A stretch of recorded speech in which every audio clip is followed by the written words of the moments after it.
Welcome to the deep dive. You've brought in some really fascinating source material for us today. Yeah, we're diving into Tarek Ryman's book, The Camino Within. Specifically, we're looking at chapter 41, What I Learned from My Bike.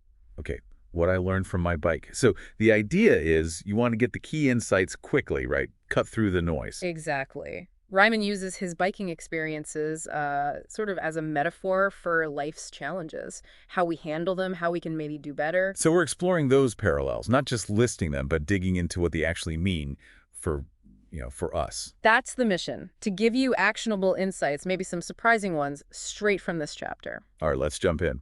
So the first big connection Ryman draws is this. Winds and weather matter, but not as much as your drive. Right. He talks a lot about how unpredictable cycling can be. The weather forecast says one thing, you get out there and it's completely different. Wind, rain. Yeah, he mentions needing windbreakers unexpectedly, dealing with sudden downpours. But the core point, and this is key, is that while those things, the wind, the weather, the external stuff are challenging, it's your internal response, your drive, that really determines if you keep going. He really paints a picture of those headwinds, doesn't he? Yeah. Making flat ground feel like climbing, small hills feeling like mountains. That resistance. Totally. And it's easy to just, complain about the headwind, but he's pushing us to look inside. So how does this translate? Those winds and weather in our lives could be, what? Unexpected problems at work. Could be anything. Economic shifts, friction with people, setbacks, the stuff outside our control that makes the journey feel harder. And Ryman's take is that the difference between pushing through and, well, stopping is that inner drive. Exactly. He's quite forceful about it. Don't let circumstances diminish that drive. Keep that internal engine running, even when everything seems against you. And where does that drive come from? I thought his examples here were really powerful. Oh yeah, the imagery. Trees growing through buildings, plants cracking solid ground. The nations rising from ashes. It's pretty visceral stuff. It shows his deep resilience, right? And nature and people. It's not just a nice thought, it's fundamental. It definitely reframes obstacles. Makes you think about times you faced tough external stuff. What actually kept you going? Often, yeah, it's that inner thing, that refusal to be stopped. Ryman wants us focused less on the headwind, more on our pedaling power. Right. Maybe we spend too much energy on the external barriers when we should be cultivating that inner strength. Precisely. Which kind of leads nicely into the second big idea he talks about. Okay, what's that? The importance of the immediate step. Take it one pedal at a time. Yes. This one really hit home for me. That feeling he describes looking up a super long, steep hill on a bike. Yeah, that sheer daunting scale, it looks impossible, right? Paralyzing. Totally. But experienced cyclists, Graham points out, they have this mental trick. They deliberately don't look at the summit. They just focus on the very next push of the pedal. Exactly. Breaking this huge, overwhelming thing down into tiny, manageable actions. Pedal stroke, then the next one, then the next. And you can see how that applies everywhere, can't you? Big work projects, personal goals, that feeling of being swamped. Oh, constantly. And Ryman makes a sharp observation how many people just get off the bike at the first sign of that steep slope. They don't even try the first pedal. They just abandon the goal because the whole thing seems too hard. It's about the psychology of starting, isn't it? Letting the anticipated difficulties stop you before you even begin. Yeah. So Ryman's message is simple but powerful. Focus on the immediate action. The big goal gets achieved by stacking up those small wins. So if you're facing something huge right now, the takeaway is don't stare at the mountaintop. Find the absolute smallest next step, the next pedal, and just do that. What do you think? Does that one pedal philosophy resonate? Can you see where you might apply it? I think it's just so practical. It bypasses that feeling of being overwhelmed. You focus small, you build momentum almost without realizing it. And momentum is huge for staying motivated.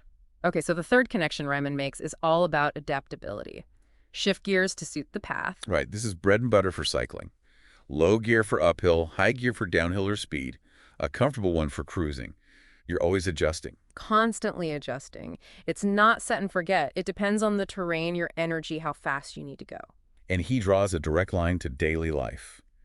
Shifting into high gear for a deadline, that intense focus, and then deliberately shifting down to a lower gear for relaxing, recovering. If you think about all the different modes we operate in high intensity at work sometimes, maybe a more reflective mode for planning or just chilling out. Definitely.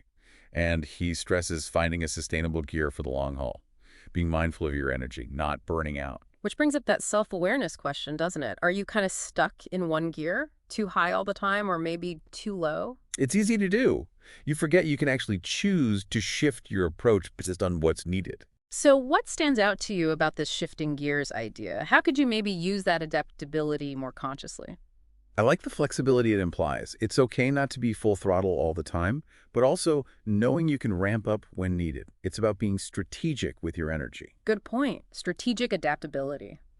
Okay, moving to the fourth parallel. Preparedness.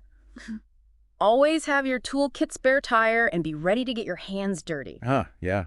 Very practical cycling advice. Even on a short ride, you might get a flat, right? Something might come loose. You need the basics. And Rahman connects this directly to life. Expect the unexpected, have your resources ready. And crucially, be willing to engage directly. Sometimes you just have to tackle the problem yourself, get your hands dirty. You can't always delegate it or just think about it. Sometimes you need that hands-on effort. Can you think of times when being prepared, having the right skill or support or just a plan B really made a difference for you? Oh, definitely. And that hands dirty part rings true too. Sometimes the only way through is to just dive in and fix it, even if it's messy. Raymond sums it up with that old saying, hope for the best and prepare for the worst. Not pessimistic, just pragmatic. Exactly. Proactive. So thinking about your own life, what's in your personal toolkit? Skills, knowledge, people. Good question. And are you mentally ready to roll up your sleeves when things get tricky? What do you think is the main takeaway here? Where could you maybe beef up your own toolkit? For me, it reinforces being realistic about obstacles. Don't just focus on the goal. Think about what could go wrong and have some contingencies. Proactive, not just reactive. Makes sense. Yeah. Okay, the final point involves Einstein, actually. Right. That famous quote, life is like riding a bicycle. To keep your balance, you must keep moving. But Ryman adds a little twist and emphasis. Yeah, he stresses you have to keep moving forward. That's a key distinction, isn't it? Balance comes from forward motion. Stop pedaling, you wobble, you might fall. Life's similar, he suggests. And it's not just about being busy, it's about purposeful movement, making sure that motion, however small, is generally heading towards your goals. He makes a point that progress doesn't need to be massive every day. Small steps are okay. Absolutely. It's the consistency of the forward movement that matters, making progress a habit, not just a, occasional thing. How important do you think that consistent, maybe small forward motion is for long-term goals? I think it's crucial. It's easy to get discouraged if you don't see big leaps, but those tiny steps add up. It's that daily discipline. So what's one tiny step you could take today towards one of your goals? Something almost negligible, but still forward. It's a good reminder about the power of compounding. Even on low motivation days, just do something. What resonates most for you with this keep moving forward idea?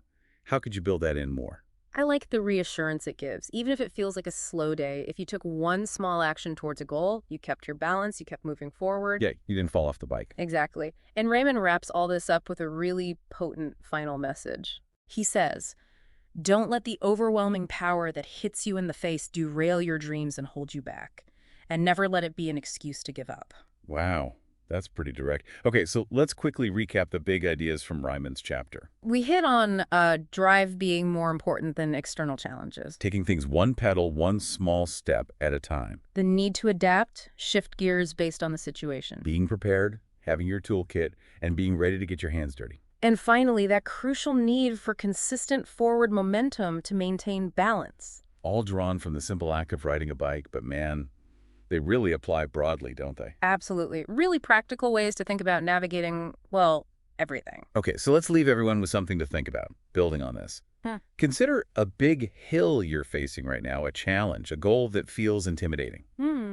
What's your very next pedal? The absolute smallest first step. What gear do you maybe need to shift into more intensity, less intensity, a different approach? And what tools from your personal toolkit, skills, resources, support could help you tackle that first pedal or keep going? Some good food for thought there.